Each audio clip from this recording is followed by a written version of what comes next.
All right, folks. Now, for this next portion of the video, I've got Steve Dieckhaus with Nations Lending here with me, and he's going to talk about four things that you can do if you are a prospective buyer in this market to help your loan application. So things that you can fix over the next month, few months, that will help your interest rate, or it'll help with your max qualification, things that you can do with your CPA before you do your taxes. So he's going to give you four different things that you can do that will help your loan application to give you a better pre-approval when you go to buy that house sometime in the near future. So Steve, take it away.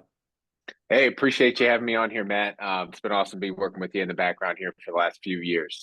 Okay, so three things that I have, and I've got a fourth one that's going to be a bonus one. But there's three things primarily that underwriters are going to focus on as you are a potential new buyer in the process, right? So those three things are going to be your income, your credit, and your assets. So the fourth one I'm going to give you is going to be a bonus, but I'm going to give you one thing on each one of those for your income, your credit, and your assets. And the first one I'm going to talk about is going to be your credit.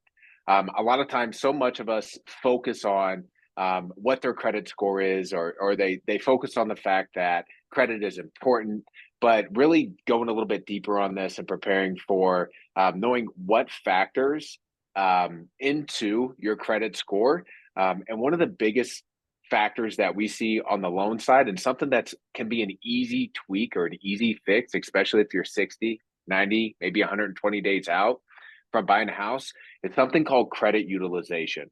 And what that is when you have a revolving debt, a credit card, anything that reloads every single month for a revolving debt, it's the maximum credit limit that you have compared to how much usage you have on that credit limit. So round number here, $1,000 limit on your credit. Ideally, we want to see credit utilization at or below a 30% of the max limit. So if you have $1,000 limit, we don't want to see those limits. We don't want to see that utilization go past $300 a month. So a lot of times what I'll do personally is I get paid bi-weekly. I will pay off my credit card every single time I get paid. Portion goes to my credit card, portion goes to my bills, savings, whatever it may be. So always keeping my credit utilization at or below 30%. 10% is best. 10% is best. So that's a small tweak, something you could do credit that you're able to show lower credit utilization, which can result in a higher credit score, which ultimately is going to help out not only with qualifying, but it's also going to help us out with pricing on the interest rates. The higher your credit score is, the more programs you're going to be able to qualify for, and the sharper we're going to be able to get your interest rate with the pricing as well. So second thing I was going to talk about is your income. So your work history. A lot of us are paid on an hourly rate, maybe commission, maybe bonus. These are all variable rates of pay. Whenever we have variable rates of pay and it is not a consistent salary of maybe 75, 100,000, whatever that is, and there's some variable rates in that pay, typically what we're going to have to do on the underwriting side of things is we're going to have to average out what that pay has been over the past 2 years in order to give you credit for what your new income is. Now, I'm not saying you have to have been with the same job for 2 years. I'm just saying if you have a variable rate of income, then we'll have to take an average of what that income has been for you, even if it is at your new employer. A lot of times we go through this holiday season, we see people who are hourly paid and they will take time off. They will work an average of 30 hours a week during this holiday season compared to maybe 40 or 45 hours a week. So if it's something that you think you're close on those qualifying numbers on and getting approved for the house that you want to purchase and that affordability of where you're going to get approved, I would strongly recommend stay consistent working your hours, or whatever variable rate of income that you may have, stay consistent on working those variable rates because it's going to get averaged out. The shorter time frame you're with your employer, the more important that is because your average is going to be based off of a lot smaller sample size. The longer you're with that employer, the better. So we did credit, income, Our third one's going to be around assets, right? So these are the three pillars, if you will, that we see the underwriters approving a loan and all have to have factored into what it is that you're going to be eligible for. So your assets, right? A lot of times what we see on the bank statements can cause for an underwriter to peel back the onion and look a little bit deeper. And it's typically on things like large deposits. So a large deposit is considered anything that's 25% or more of your monthly income being deposited into that bank statement. So again, round number here, let's just use $1,000. Anything over $250 that's going to get deposited into that bank statement, we're going to have to know where did that come from in order for us to be able to use that money for down payment, closing costs, things like that. If you're a ways off from purchasing a home, and let's say you do have some cash on hand, maybe in a safe, whatever it may be, I would urge you to put that in the bank account now. And that's something that you can get seasoning right now. That way, whenever it's your time, you're really looking, you might not have a bank statement with any large deposits. Now, if you're a little bit closer and you're like, oh shucks, I did just do a large deposit, try to be able to source where that money comes from. If it is cash and you work for tips, or if it is cash and you're self-employed, we can try to put together our best explanation as to where those cash funds come from. But ultimately, it's going to be up to an underwriter to interpret that and have a little bit of subjectivity whether or not they let you use that or not. So if at all possible, we do try and stay away from any cash deposits. However, if we can tell a story and we feel confident about it, we can get an underwriter to take a look at that and see if they'll go ahead and use that cash. So any cash you have on hand, deposit in the bank right now, let it season. If you're 90 days out, 60 days out, we're not even going to see it by the time it comes down to it. That's an easy tip to do. Okay, so my bonus one right now, this is for the fourth one. Everybody who is self-employed, if you guys are winding down at the end of the year, you're getting your documentation, maybe finalizing your P&L, finalizing your revenue, your expenses, and getting everything ready for a CPA. And you are going to purchase a home this year, you need to talk to a mortgage lender before you file your taxes. There's no ifs, ands, buts about it. You need to talk to us before you file your taxes because, one, we want to make sure you're showing enough income to qualify for this loan. We've all got a creative tax CPA, tax person, advisor in our back pockets. They can be very creative on how they are able to structure what it is that is your adjusted gross income. That's revenue minus your expenses. Sometimes we inflate those expenses in order to take some tax benefits and do some tax harvesting that might lower what it is that we can use as your source of income to qualify you for that loan. We want to make sure that that source of income that we can use to qualify for your loan is sufficient enough for you to be able to get qualified for the home that you want to purchase, right? But what we also want to do is we don't want you guys to not tax harvest if it's something that we could have harvest some other expenses on. And now you're thinking you needed to show X amount of income that was significantly higher in order to buy your house.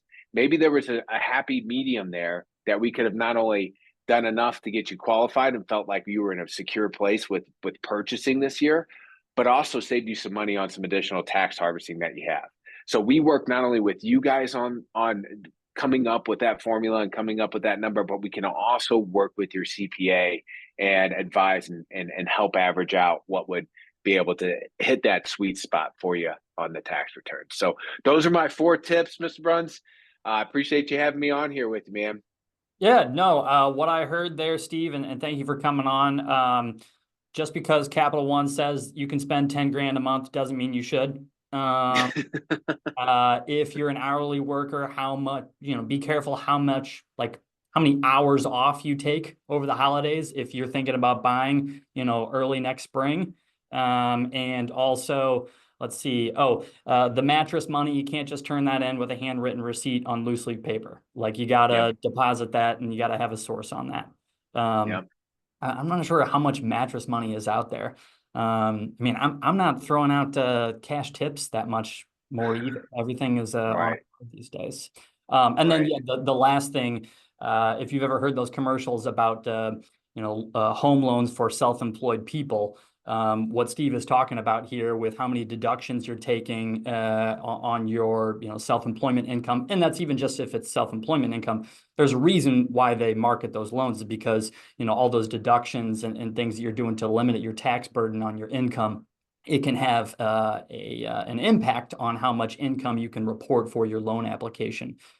So it's a very common thing when people are self-employed, they go to apply for a loan and they're like, what do you mean I can only afford this much? I've got X amount in the bank, I'm making all this cash every single week from my self-employment business, but that's just the way it works. So Steve, I appreciate all those tips. I think you've got some advice there for all sorts of different buyer types and employment types too, as well as kind of the overarching thing with the credit too. So, Y- Yeah, anything? the only other no, I mean the only other thing, we've talked to people right now, and they are a ways off. And the only other thing I'd really just advise somebody who is thinking about buying in 25 or thinking about buying in the future is um, the biggest. And I say this all the time: the biggest asset a buyer can have is time.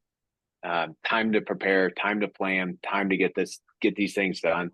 So, having that initial conversation with Matt and I, going through and having a game plan of how we're going to execute these things, um, you know, there's no cost to it. It's not something that really I don't see any cons out of it for somebody. Um, but if there's a tweak here or there that you'd like to talk about specifically to what it is that your scenario is, I think that having that time in advance and making sure the game plan is well set. The last thing Matt and I want to see somebody do is, you know, hey, I got to move 45 days. My lease is up. I got to go. And there could have been something that we would have known 90 days ago. It could have made a dramatic difference on how this whole process went. Yeah. So asset, the biggest asset you can have as a buyer, in my opinion, is the time to prepare, time to make sure you're in a good spot. So Yeah, what you just said there, what I would say specifically in my experience as a realtor helping buyers is a lot of times I'm faced with the objection of like, well, I don't want to talk to the lender now and have my credit pulled because isn't that going to hurt my credit score if maybe I'm not going to actually buy until, a couple months from now.